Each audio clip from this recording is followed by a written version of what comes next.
When I was a kid, M.A.S.K was one of those shows that felt like it was made specifically for children with short attention spans and a love for explosions. Cars turned into jets, people wore helmets that shot lasers or froze things, or did whatever the plot needed that week. But the thing that stuck with me more than the good guys was the villains. Venom, because these guys were half the reason the show had any stakes at all. They were unpredictable, chaotic, and weirdly organized for a group whose name literally stood for Vicious Evil Network of Mayhem. They weren't random baddies of the week, but had an actual organization, their own chain of command, and a surprisingly consistent set of goals, which was always the same: steal ancient artifacts, hijack tech, and when possible, take over the world. No sweat. Yet for some reason, they never quite made it to the big leagues of cartoon villains. M.A.S.K fans remember them, sure, but Venom never quite hit the nostalgia jackpot. They've been forgotten, which feels unfair considering how much mayhem, pun intended, they brought to the table. And so in this video, we dig into why. Who were these guys? Where did they come from? Why were their masks somehow more fun than the heroes? Let's blow the dust off their files and see what made Venom such an underrated pack of troublemakers. But before we go into our explanation, we have a very small request. If you like our content, please support us by subscribing to our channel. This is a small click for you, but for us it means a lot. Thank you. Let's begin.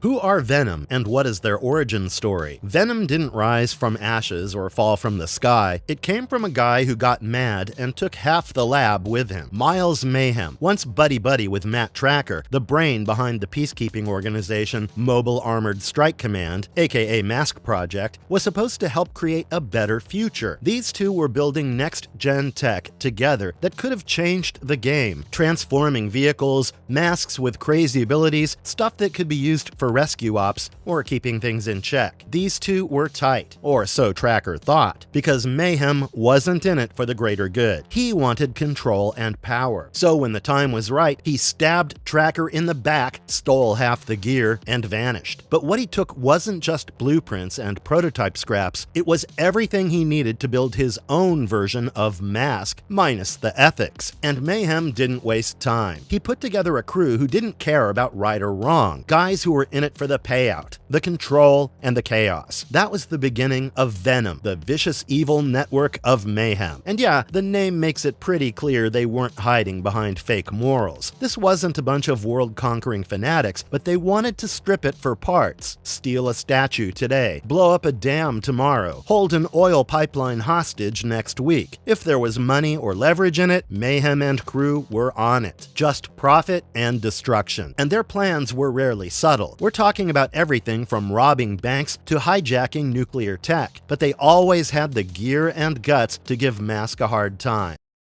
Finish it up. I'll handle him.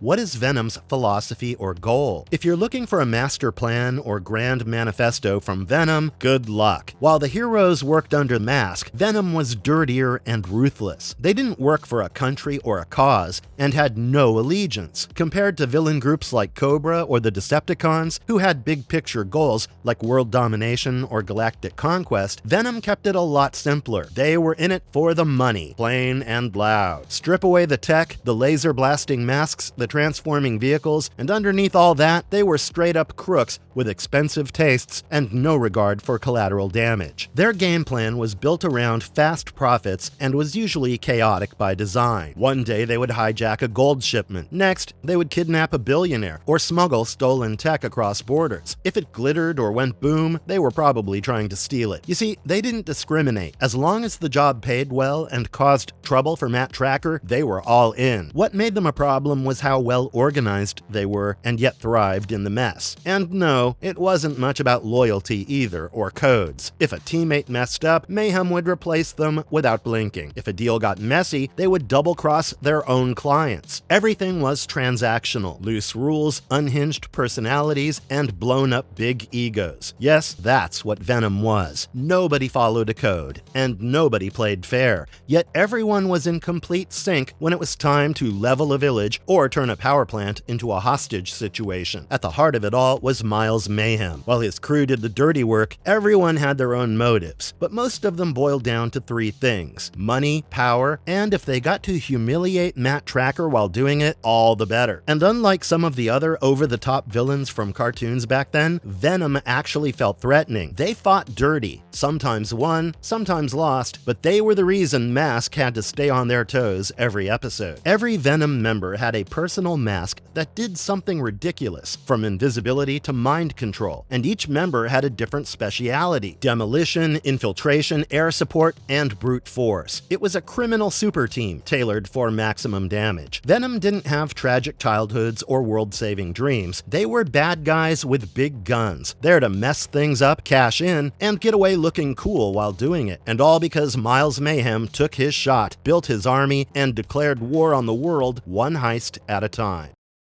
What kind of technology does Venom use? This was where Venom really showed off. They had crazy genius tech to aid them in carrying out their havoc. On the outside, they pretty much looked normal: regular cars, choppers, motorbikes, but you hit the switch and it transformed into a full-on war machine. They had a jet hiding inside a helicopter, a motorcycle that launched a submarine, a car that turned into a tank, cannons out with enough firepower to take down a small city. If it moved, Mayhem found a way to weaponize it. Their vehicles were called Transmorphic combat units. Fancy name, but it basically meant chaos on wheels. Each vehicle came with a hidden gimmick: missiles, lasers, saw blades, hover modes, retractable blasters, and trap systems designed to ambush and overwhelm. They even had flying drones before that was a thing people talked about. Miles Mayhem led the charge with his Switchblade, which straight up cheated physics. 1 minute, it was a helicopter. Next, it was a jet tearing through the skies. This wasn't a one-off either. Every Venom ride came packed with tricks. Vanessa Warfield's Manta looked like a fancy sports car, but it morphed into a jet that could dogfight with military planes. Then there was Cliff Dagger's Jackhammer, a streetwise SUV that turned into a mobile artillery unit with a front-mounted battering ram and a turret up top. Piranha had sidecars that popped off and zipped around like mini attack crafts. But the masks, man, those were another level. Every member wore one, and they weren't for hiding faces. Each mask came with its own power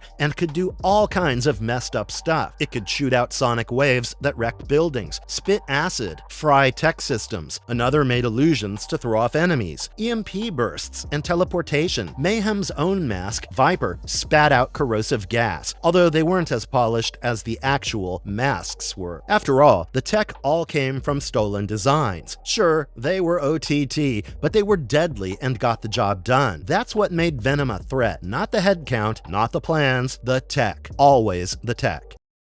Who are the core members of Venom? Venom wasn't short on maniacs, muscle, or mayhem, and at the top of the chaos pile sat Miles Mayhem. Cold, ruthless, and always ready to double-cross someone, even his own crew. Ex-military, ex-partner to Matt Trakker's family, and full-time backstabber, who killed Matt's brother Andy and stole half the original M.A.S.K tech to build his own crew and turned into a one-man arms empire. And surprise, Miles didn't play fair. He led Venom like a dictator and kept a tight leash on them. He was mean, smart, and always a step ahead, until he wasn't, which is when the yelling started. If he gave you a mission, you either pulled it off or got replaced, because he wasn't the kind of guy who asked twice. Miles didn't take failure lightly, especially if it came at the hands of M.A.S.K, his favorite group to hate. You could say he wasn't exactly the kind of boss you brought problems to. Either you brought solutions, or you learned the hard way. Surprisingly, his crew of misfits stuck around, and that says a lot. Either they were terrified of Mayhem's temper, or just held together by mutual greed and fear. Maybe both. Or maybe deep down, they liked watching the world burn right alongside him. But for all his yelling and scheming, he didn't go full berserk on his own people. Sly Rax, Cliff Dagger, Vanessa Warfield, they messed up plenty, but they never got kicked to the curb. Mayhem might be a tyrant, but he kept his pack close. Loyalty meant something to him, even if it was built on fear, blackmail, or the occasional bribe. Cliff Dagger was the muscle. Picture a brick with arms. Yes, that's what Cliff Dagger was. As much as he was trouble, he looked the part. Eye patch, scruffy beard, and a red beanie. He was the big guy in the room who always had a crowbar in one hand and a half-baked joke in the other. Not the brightest bulb, not even close. But boy, when you needed walls torn down or someone smashed, he was your go-to guy. Mayhem knew better than to trust him with anything delicate. Cliff's job was simple: hit hard, don't ask questions. And he did that with pleasure. That said, he wasn't totally clueless. Early on, Cliff showed he could keep up. He understood the bigger plays, handled explosives without blowing his own fingers off, and even pulled off heists without needing someone to spell it out for him. He had a cool head when things got tense, unless you poked the bear. Then he went from quiet demolition guy to loose cannon. He drove the jackhammer and wore the torch mask that blasted streams of fire. It wasn't subtle, but neither was Cliff. He wasn't respected for his IQ, but he was loyal and tough. You could count on Cliff to knock down a wall or accidentally walk into one, but either way, something was getting broken. Next up was Sly Rax, the greasy, twitchy hitman of the squad. Always up to something shady. Give him a job, and odds are he's passed out somewhere with his feet up while everyone else is doing his share of work. The guy would nap during a robbery if you let him. The loudest in every room, Rax loved two things: cheap shots and cheap laughs. He was all in for a fight as long as the odds favored him. If it looked like a fair brawl, he would magically remember he had something else to do.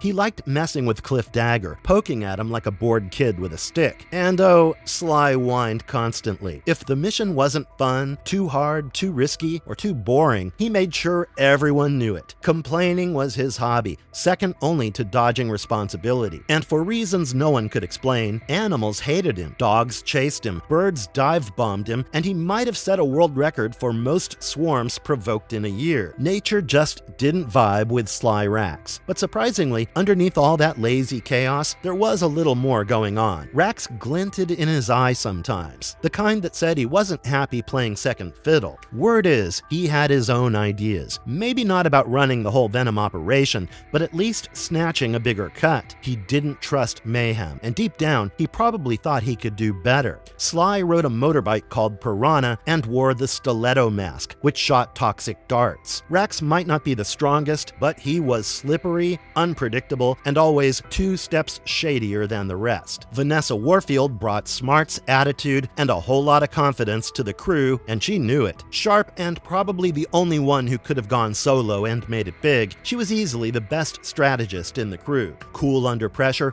and sharper than the rest of the crew combined, Vanessa was cunning and calculated. She handled disguises, infiltration, espionage, and surveillance, and she made all that look too easy. She wasn't the type to trade pleasantries either. Vanessa worked with the team, sure, but she didn't exactly care for them. Everyone else at Venom felt like co-workers she would rather avoid at lunch. Men in particular didn't impress her, except for that one moment with Brad Turner near the end of the series. His decency caught her off guard, and for once, she let her guard down a little. Still, the one thing she genuinely cared about was her ravens. She showed way more warmth toward those birds than she ever did to any human. Vanessa didn't need muscle to pull off a mission, but when things got loud, she could bring the heat. Although she was not above fighting dirty. Her vehicle, Manta, was a black sports car that unfolded into a fighter jet, while her whip mask let her fire off focused energy tendrils that could grab, snare, or slam targets before they knew what hit them. Vanessa brought brains and style to a crew full of hotheads and thugs, and didn't like being underestimated. And if anyone made that mistake, she'd make sure they regretted it. The crew didn't stop there. Beyond the main 4, there were other repeat offenders. A former biker gang leader with a thing for speed and scams, Floyd Malloy, better known as Birdman, didn't need much airtime to leave a mark. He came in late during the animated run, only 12 episodes, but even with that short stretch, the guy proved to be a hot mess. He handled forgery and could spot fakes before most folks could blink. If something looked too clean or too old, Floyd was already side-eyeing it with suspicion. He shared a biker rivalry with Rax, but unlike Rax, Floyd didn't waste time dreaming about overwhelming Miles Mayhem. He wasn't aiming for the throne. All he just wanted was his cut and maybe a little less chaos while getting it. His vehicle, Vampire, was a sleek motorbike that could turn into a mini glider jet, perfect for quick getaways and high-speed tricks. And his mask Buckshot shot energy blasts that fit his high-risk style. Floyd might have looked like the guy who'd bail at the first sign of a fight, but when the con was right and the stakes were worth it, he was all in. Bruno Shepard, aka Mad Dog, the muscle of Venom, was brought in when things needed to hurt. He was a straight-up criminal and had actual priors. Kidnapping charges, brutal beatdowns, the whole rap sheet. He looked like trouble too. Mohawk, inked-up chest, and that dead-eyed stare. But unlike Cliff Dagger, Bruno wasn't dumb muscle. He had a brain behind the brawn, and that made him way more dangerous. He had the same raw power as Dagger, but with sharper instincts. He could snap a guy's arm, then vanish into a crowd 5 minutes later dressed like mall security. You never knew what card he was holding under that tattooed sleeve. He drove a monster truck called Stinger, and his mask, Magma Bean, could repel or rip apart anything metal. While the rest of the crew broke bones or wrecked buildings, Nash Gory, better known as Goon, was usually hunched over a keyboard or buried in wires, trying to hack a vault, reroute a satellite, or cook up a fake identity. He was the team's go-to guy for espionage and computer work, and when the plan needed brains over biceps, Nash actually delivered. Physically, though, he looked scrawny, messy hair, big glasses sliding off his nose. He was the complete opposite of guys like Cliff Dagger or Bruno Shepard. Total nerd. Still, Nash wasn't helpless. He piloted the Outlaw, a mobile command truck, and wore a mask named Powerhouse, sometimes called Samson, and was a game changer. Once it was on, Nash turned into a human bulldozer, and it gave him a massive strength boost, enough to toss people and heavy machinery. He wasn't brave, and he definitely wasn't cool, but Nash was a crucial part of Venom. Without him, Mayhem's big plans would have stalled before they got out of the gate. Love him or hate him, usually both, Nash Gory was the nerd who made the whole operation tick, even if he complained the entire time. Lester Sludge was Venom's last recruit, and easily its loudest. You would hear that pitchy laugh of his before you ever saw the guy. He had a flat top, always wore pitch black shades, and walked around with the confidence of someone who had absolutely no business being that confident. Unlike the others, Lester didn't show up until the racing series, and while the rest of the crew still acted like they were trying to follow a plan, or at least pretend,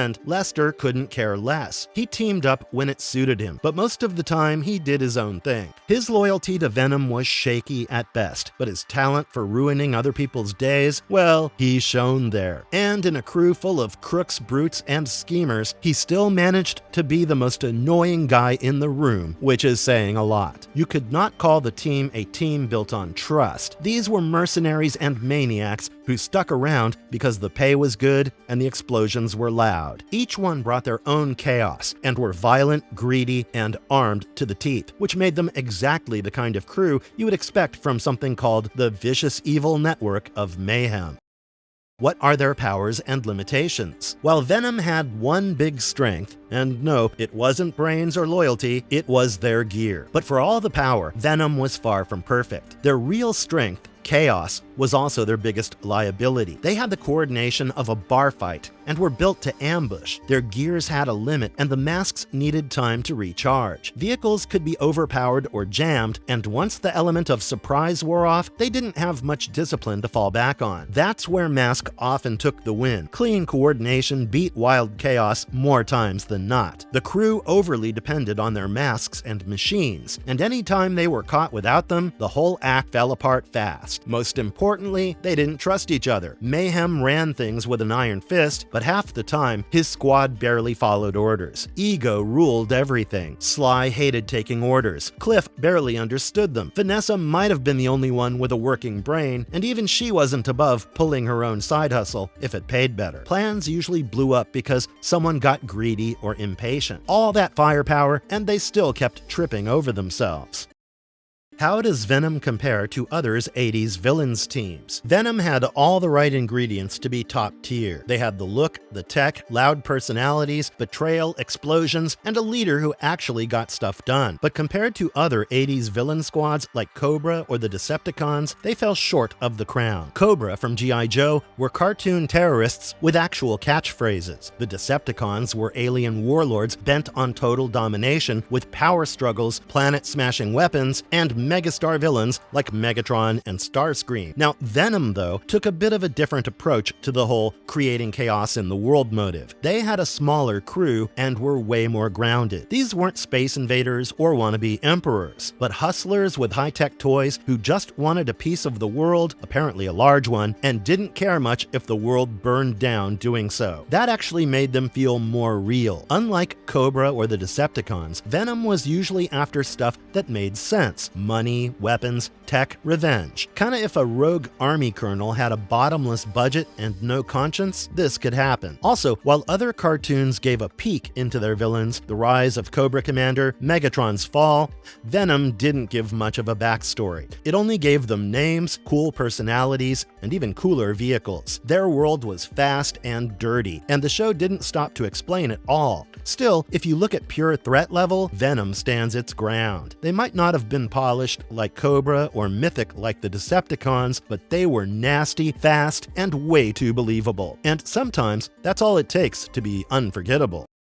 What led to Venom's decline or obscurity? Venom didn't go out with a bang as was expected. They had all the tools to be a hit, but despite that, they slipped into the night while Cobra, the Decepticons, were out there flying high. M.A.S.K only ran for 2 seasons between 1985 and 1986, which is a short window when you're trying to build a franchise. The first season focused on the crime-fighting formula M.A.S.K versus Venom, and for a while, it worked. But by season 2, things got weird. The focus shifted from anti-terror combat to racing, and suddenly these criminals who used to hijack satellites were worried about lap times and trophies and lost the plot. And when the show dipped, Venom dipped with it. It didn't feel like a serious threat anymore. Instead, they felt like weird, loud speed bumps on a racetrack. That rebrand didn't sit right with fans, and interest dropped off hard. The toy line also started to fade. Early on, M.A.S.K toys flew off the shelves, but as bigger brands like Transformers and G.I. Joe dropped into the market, M.A.S.K stuff got pushed to the back. Venom's vehicles didn't evolve, the M.A.S.K gimmick got old, and kids moved on to shinier, louder toys. Hasbro was juggling all of them, but let's just say that M.A.S.K wasn't the golden goose anymore. Without new figures, playsets, or updates, Venom faded fast from toy aisles. There was also the issue of identity. Outside of Mayhem, Venom failed to build a strong identity for itself. Guys like Rax and Dagger were fun, but not exactly icons. You couldn't point to a single moment where a Venom member did something sensational, and without a real brand or standout characters to anchor them, they faded fast after the show ended. Also, the show's plot was all over the place. Was it a spy show? A military cartoon? A racing series? It didn't know what it wanted to be.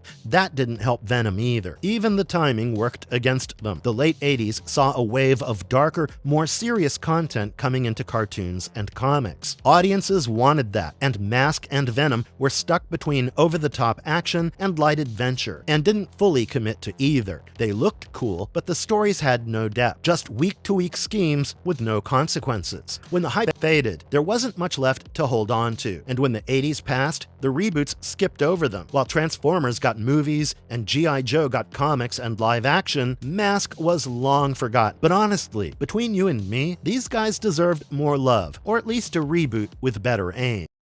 Did Venom ever make a comeback? Sort of, yeah. They got a second shot in 2016, thanks to IDW, when it brought Revolution, a comic book crossover that mashed up M.A.S.K, G.I. Joe, Transformers, and a few other Hasbro properties into one big chaotic universe. When Miles Mayhem came back this time around, he was no longer just a rogue tech thief with a mean chopper, but was rewritten as a ruthless ex-soldier pulling strings across multiple franchises. He came off colder, sharper, and more morally gray than his cartoon version. The focus was on Mayhem and how he fit into this bigger world full of Autobots, ninjas, and secret agents. Here, he was doing a little more than blowing up cities for giggles, and was assembling a group of pilots to fight the Cybertronian aliens. Still a snake, just one wearing a sharper suit. That's Miles Mayhem for you, folks. It was Hasbro's attempt to do their own version of a shared cinematic universe, but on paper. However, the run wasn't wasn't built to last. While Revolution had no big plans or cool ideas, it didn't blow up the way Hasbro hoped. So Venom got sent back to the bench again. Still, the comeback proved one thing, that the concept had legs, or wheels, or turbines,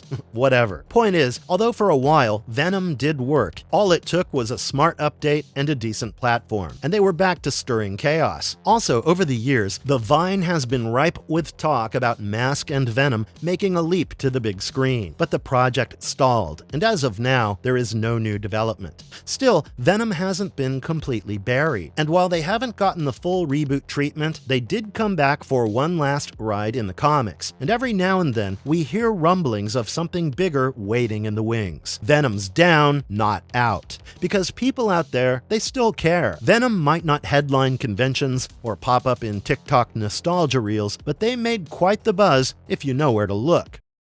Marvelous verdict. For me, Venom was the reason M.A.S.K ever stuck. The heroes were fine, Matt Tracker looked cool, the wheels were crazy, but it was the villains that really made the show feel alive. To let you guys in on a secret, every time I watched M.A.S.K, I was secretly hoping the bad guys would win, because let's be honest, they really made it look like they were having the time of their lives. The cool thing about Venom was that it never pretended to be anything other than a group of maniacs with expensive tech and zero impulse control. And for a cartoon, that kind of honesty goes a long way. Rewatching their antics now, I still find myself grinning at how much they got away with and how often they almost won. They sure weren't perfect, but they were never boring. And in a world full of recycled villain templates, there is something oddly refreshing about a gang that didn't care about subtlety as long as they had a flying car and a ridiculous plan. Venom might not be the most celebrated crew from the 80s, but for me, they will always be one of the most entertaining. And if you liked our content, don't forget to leave a like and subscribe to us if you haven't already. Have a good one and be safe. Thanks, everyone.